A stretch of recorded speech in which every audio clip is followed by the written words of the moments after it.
Hello, everybody, and welcome back to the Weekend Planner right here on Wood TV Plus. Phil Pinarski here, happy to be with you all as we get set to bring you another awesome lineup of events happening in West Michigan this weekend. There's a lot of really massive events happening right here in the city of Grand Rapids, but there are also some really great events happening elsewhere in West Michigan, maybe not to the same scale, but they should be just as enticing to everybody watching today. As a reminder, you can always find all of the information you might need on each one of these top events right now just by heading on over to our website, woodtv.com. We're going to be previewing a few events on today's program, and we're actually going to start by sending it over to our very own Zach Avery, who has an interview regarding a butterfly release happening in Paw Paw this weekend.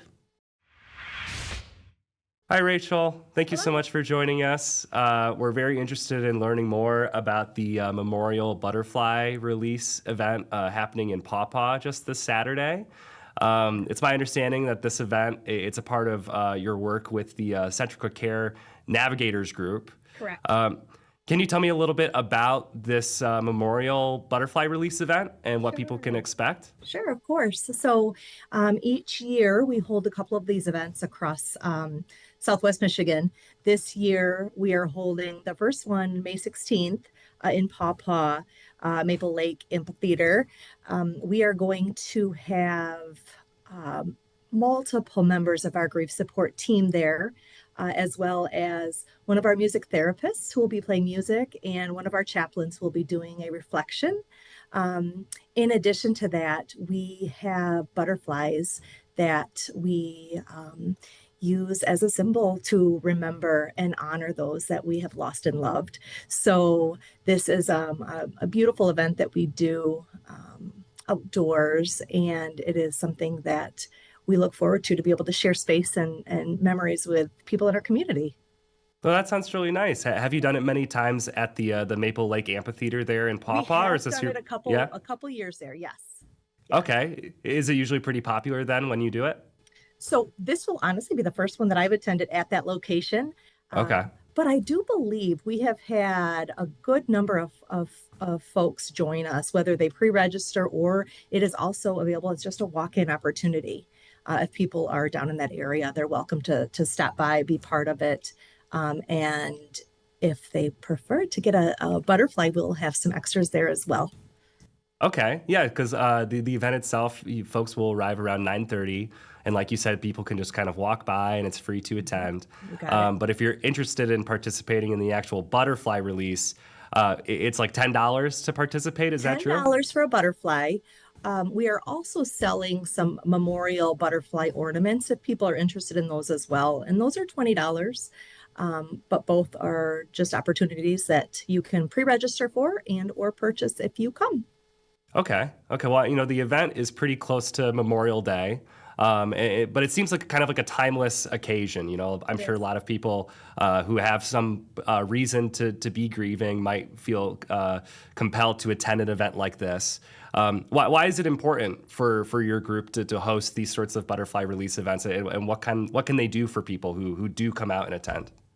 Oh, it's so individual, just as grief is.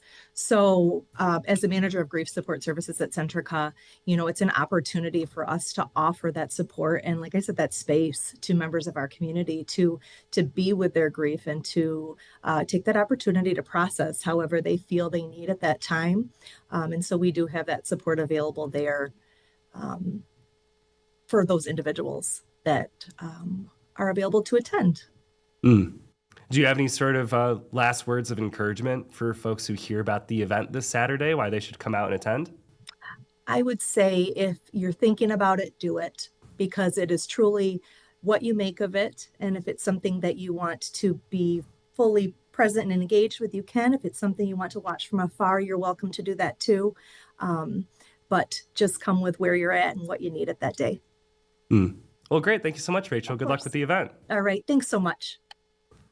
All right, thanks, Zach. That looks like a really fun one. Also, a really fun one is happening right here in Grand Rapids. We can't forget about Puppies on the Patio. It's returning to Harmony Brewing Company over in Easttown. It's going to be an exciting time. I spoke to Heather, one of the co-owners of Harmony, to talk about why this event is so popular and what they have planned for everybody this time around. Heather, thank you so much for joining us today on the show. We so do appreciate it. Yeah, I'm so glad to be here. Thank you so much. Of course. And Puppies on the Patio is returning to Harmony Brewing Company this Saturday. It's going to be a really awesome time. How excited are you to be able to invite all these furry friends back out to Harmony this Saturday? I'm very excited, and my staff is super excited too. Yeah. Bringing your dog is just part of brewery culture, so it's something that we want to celebrate and kick off our patio in the nice weather with having puppies. hmm And again, this isn't just a one-time event. Obviously, a lot of fun is going to be had on Saturday, but this is really just the kickoff to the whole summer season, where people are actually allowed to bring their puppies and other furry friends, out to actual Harmony Brewing and just enjoy a beer and really the sunshine in West Michigan, right? Yeah, we've got quite a few things coming up, but I want to talk about first that one thing we do unique is one thing that we uniquely do is we make a dog beer. So my chef makes it in-house, and he makes it actually with bones from Louise Earl Butcher, just right up the street, and chicken feet, which are really good for dogs, and then veggies and turmeric and fresh herbs, and then we serve it in this little cute Oh cute my little gosh. puppy glass, and it says "Get that dog a beer," puppy patty. And then we put frothed egg white on top and a little bone. So, I mean, I can guarantee dogs will be happy to have this. Oh my And gosh. you can take this home or you can bring it back. We have two prices for either just filling it or selling you the thing. So, during this month, if you buy a people beer, you get half off a dog beer. But this is something we have as soon as our patio is open, we're selling these dog beers. Oh, I love that. You can grab a cold one and then your best friend can grab a cold one as well. That is super cool. Where did that idea really come from? Like you said, it's kind of part of, patio brewery culture to bring your pets around. But again, I don't think I've ever really heard of a brewery offering a dog beer before. I'm almost positive it came from our chef. I think we were just brainstorming like how to, encourage people to bring their dogs, and he had a dog that he would just spoil with delicious treats, and we kind of together came up with the idea and how to put it over the top is to put it, in its own little cup with a little sticker. So that Right. was the evolution of the dog beer. It's really healthy and I love it. Yeah, I'm sure the dogs love it. I was going to say you were listing out some of the ingredients, and I was like, "Ooh, that does sound kind of good." But it's just for the dogs, I know that. Heather, just talk to me a little bit about though, like kind of the bond between breweries and dogs. Why do you think that those two really awesome things just work so well together instead of really clashing? I don't know. I mean, breweries are just really casual gathering spots, and a hmm lot of times they appeal to people who are maybe a little more outdoorsy, like want to take their dog for a walk in the neighborhood and then just stop and grab a beer. And I think just the casual, maybe the casual aspect of breweries, it just lends hmm itself to people bringing their dogs and hanging out and sitting in the sun. And yeah, it's a hmm great combo. Right. Yeah. And people are going to be able to do that all season long. It's going to be a great time. But Heather, let's turn over to Saturday and focus a little bit on that. You guys are calling it a puppy pool party as sort of the kickoff for the season as well. It goes from 2 to 4 p.m. over at Harmony Brewing Company. What will be in store for not only these pups, but also their owners who show up as well? Well, we thought it would be fun to just put a kiddie pool or two out hmm under a tent, and we've got some dog toys for them to be playing with. So you can bring your dog and they'll be able to play in the water. It's going to actually finally be a pretty sunny May day. You can get them the dog beer. We'll have all of our regular delicious food and beer. And then we're partnering with Hot Glue Crew. And they had a hilarious idea of doing a bedazzling kit for your dog poop bag holder. So people can come and they can purchase a kit and they can bedazzle while their dogs splash in the pool. Oh, that's awesome. Yeah, something for everybody. Everybody's going to have a really fun time there. And Heather, on top of all the fun, there's also going to be a lot of education going on throughout the summer, and also a lot of additional ways to help out plenty of different, dog-specific organizations here in West Michigan. You guys have partnered with the Pleasant Dog, also the Humane Society, also a few others to, not only host puppy classes, but also host adoption events and kind of spread the word about that. I mean, just talk to me about these partnerships and what it means to you guys over at Harmony to have sort of this backing from these organizations and also kind of sharing their story as well. One of our favorite things to do is to collaborate and work with neighborhood organizations. We're a part of a neighborhood. That's the fun of it. So we're collabing with all season long. First of all, the Easttown Vet, which is our neighbor just right here in Uptown, on Thirsty Thursdays. If you go to the vet on Thursdays, they're going to give you a coupon for a free beer here with us. Um, and then we're going to do a monthly series with the Pleasant Dog, who's a great partner we've worked with a lot, Jen over there. And they do a free puppy puppy patio etiquette class. So the first one in May is going to be on Friday the 22nd, and that's from 4 to probably around 5:30. So folks are welcome to bring their dogs, and then they'll run through some training stuff. And then there's a lot of just time for questions and answers, and it's a really great resource for people. And then in June, we're partnering with the Humane Society. That's June 13. We do a fundraiser where they bring their van full of adoptable dogs and puppies. And last year I actually got suckered in and I met my dog there. So I took one home. But that's a great event because you can come and you can play with the puppies and help us raise money for a great organization, the Humane Society. Yeah, I mean, obviously, seeing a bunch of cute puppies in the back of a wagon it might be a little tough to ignore that and not take one of them home. So nobody's blaming you there, Heather, for that. All right, well, let's talk about, on Saturday, because obviously a lot of work has gone into getting everything ready for that. It's going to be an awesome time, really, again, just kicking off, the summertime season and all the other fun things that you guys have planned throughout the rest of the summer months. But what do you really hope people kind of take away from this event on Saturday, again, as that official kickoff? I mean, I think we've all been waiting for the weather to finally warm up, and we want to let people know, like, we're here. Walk your puppy down. We're going to be we always have treats that we give to the dogs too, and we'll have the dog beers all summer. And so just to be on people's radar is a great place to come and hang out on the patio and drink some people beer and bring your puppy for dog beer too. Yeah, absolutely. I know the dogs probably understand what we're saying, but I'm sure they picked up on the words dog and beer in this sentence. So if anything, be sure to at least give your furry friend a chance to try some of that out over at Harmony. It's going to be a great time this Saturday. Again, Puppies on the Patio is happening on Saturday at Harmony Brewing Company from 2 p.m. to 4 p.m. We have more information on this specific event, as well as all the other events happening in West Michigan right now inside this week's Weekend Planner. Heather, thank you so much for stopping by today. We so do appreciate it. Yeah, thank you. Thank you so much. Of course. And I want to thank Heather for the time. Switching gears now, there's a pretty big event happening on the west side of Grand Rapids this weekend as well. It's happening Friday, Saturday, and Sunday, so you're going to have plenty of time to check out this year's edition of West Fest. I spoke to Elizabeth, who is helping get everything set up, was actually helping get everything set up while we were doing that interview, and here's what she had to say previewing this year's event. We are so excited here at Wood TV Plus as we get set for another West Fest here in Grand Rapids. It's going to be an awesome time. And here to talk all about it is Elizabeth Bianchi with Sacred Heart Parish and Academy. Elizabeth, thank you so much for joining us today. Thank you so much for having me. We're really excited. Yeah, no, like I said, Wood TV8 is super excited to be part of this event. We are every single year, but especially for this time around. What's the excitement like for you guys over at Sacred Heart, kind of getting ready for another West Fest here in West Michigan?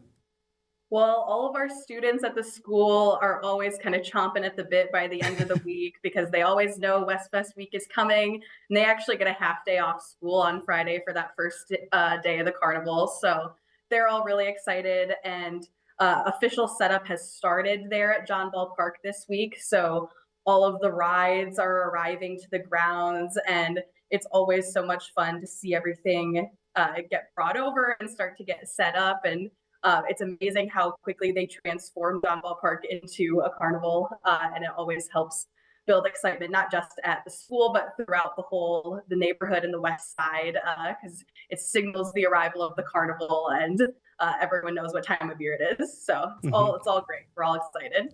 Right. I can imagine, I feel like people that are driving past John Ball Park, just seeing all of the rides kind of moving in there, it's got to build up a lot of excitement for them as well. Again, super big event every single time it happens here in Grand Rapids. It's happening Friday, Saturday, and Sunday, so you've got 3 chances to check it out. Weather's supposed to be pretty nice as well this weekend, so it's going to be a great time over at John Ball Park.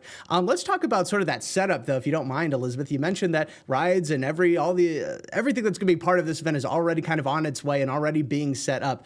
What is sort of that process like for you guys? I mean, as far as getting people to actually set them up, getting the rides in order, I mean, it's got to be a pretty tall task, actually.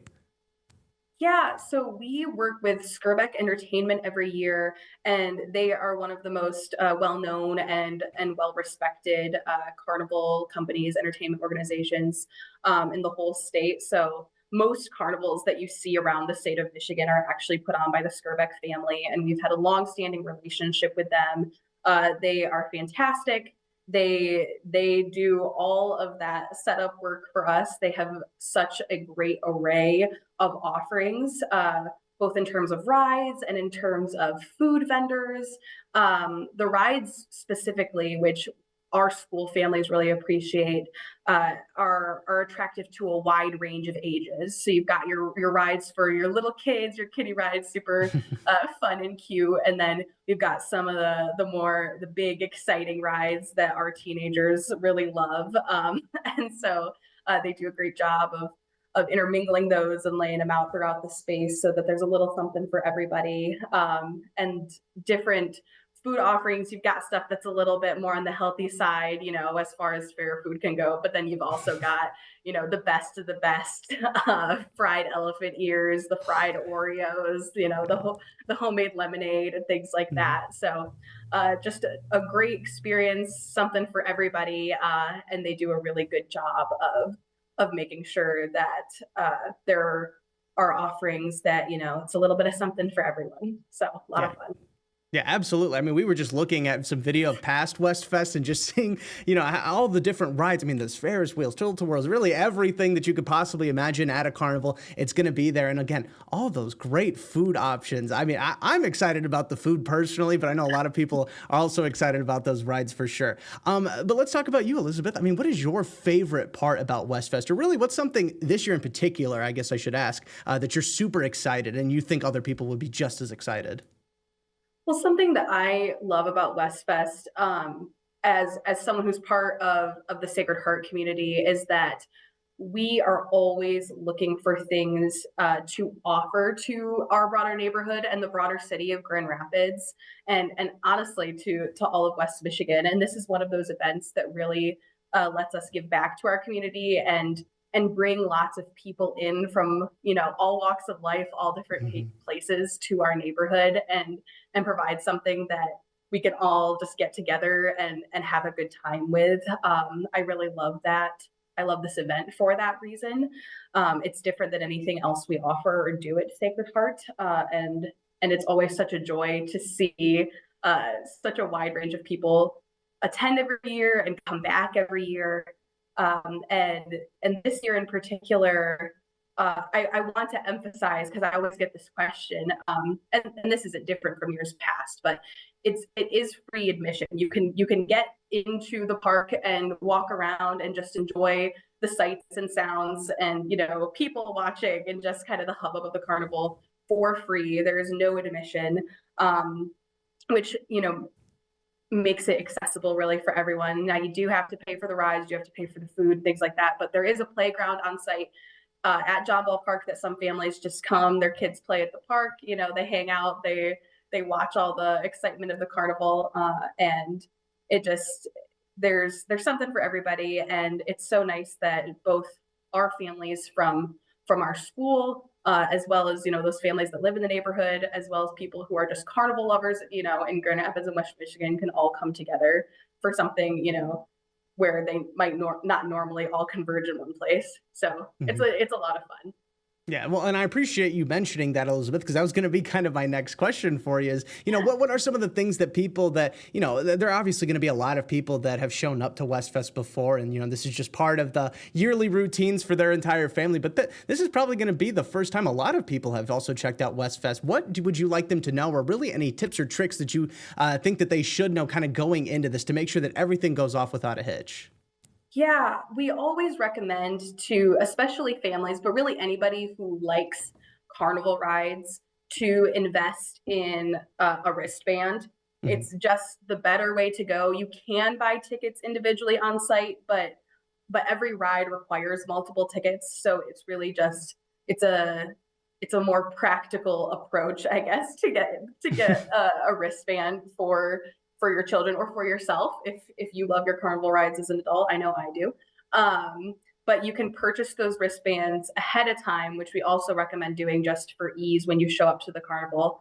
You can use it throughout the weekend, whichever day you choose. But you can purchase those online ahead of time for $30 plus a little service fee, which is going to be cheaper than purchasing them in person. The wristbands cost $35 if you purchase on site. So definitely that's something I always recommend to those planning to attend and ride rides to do. And I think that just, game planning ahead of time. I always like to think about what food I'm gonna eat and think about what I'm hungry for and come hungry, because that's definitely, at least for me, it's one of the highlights, is just getting all of that carnival food. It's just it's all in one place. It's a great place to do it. And yeah, just show up ready to have fun. Absolutely. I mean, and there's no better way than to really take in Westfest and enjoy everything that is planned than just going there in person. Again, you've got 3 days. It's happening Friday, Saturday, and Sunday over at John Ball Park. Too many reasons not to go ahead and check it out. But Elizabeth, for anybody that is still maybe on the fence about showing up this weekend, what would you tell them to get them out to John Ball Park and enjoy this year's Westfest? Yeah, I mean, Westfest is just sort of it's kind of nostalgic. It's an all-American carnival feel, which I really love. We've been putting the carnival on in some capacity actually since the 50s. So it's been around for a long time. And we rebranded sort of as Westfest when we moved it over to John Paul Park, because it used to actually be in our school parking lot. But we moved it to John Paul Park really to encourage as many people from the neighborhood and the city in West Michigan to come. And I especially love that it has the idea of sort of West Side pride. You don't have to be a West Sider to go, but I would encourage everyone to show up and just to see all the exciting stuff that especially the west side of Grand Rapids has to offer. It's a really great community. There are a lot of people who are really amazing and love their neighborhood and love being from the west side of Grand Rapids. So if you have any hesitation, just give a chance, show up. You're gonna have a fun time. You're gonna meet some great people, and it's always just a fun community kind of nostalgic event. Yeah, couldn't have said it better myself. Again, if you would like to know a little bit more information or go ahead and grab some of those tickets ahead of time, well, we've got all that information for you right now inside this week's Weekend Planner over on woodtv.com. Elizabeth, one last time, thank you so much for stopping by today. We so do appreciate it. Thank you so much for having me. Of course. And once again, I want to thank Elizabeth for stopping by and, of course, telling us a little bit more about Westfest. It's going to be an exciting time. Again, all the information about each of those 3 events, as well as everything happening across West Michigan, can be found right now over on our website, woodtv.com. Again, we've got quite a few awesome events also happening across West Michigan. The Grand Haven Kite Festival is back. We also have the Heritage Hill Tour of Homes. That's happening this weekend as well. And we can't forget about the opening concert at the Acrisure Amphitheater. It is going to feature the one and only Lionel Richie. We're going to be covering all of these events, of course, and we hope that everybody is able to tune in and catch some of our coverage over this weekend. It's going to be a busy weekend. Hopefully you find time to do some of these fun events, at least one of them. That's my goal, sending out to every one of you. Again, I want to thank everybody so much for tuning in to this latest edition of the Weekend Planner right here on Wood TV Plus. I'm Phil Pinarski, hoping that everybody has a great and safe weekend.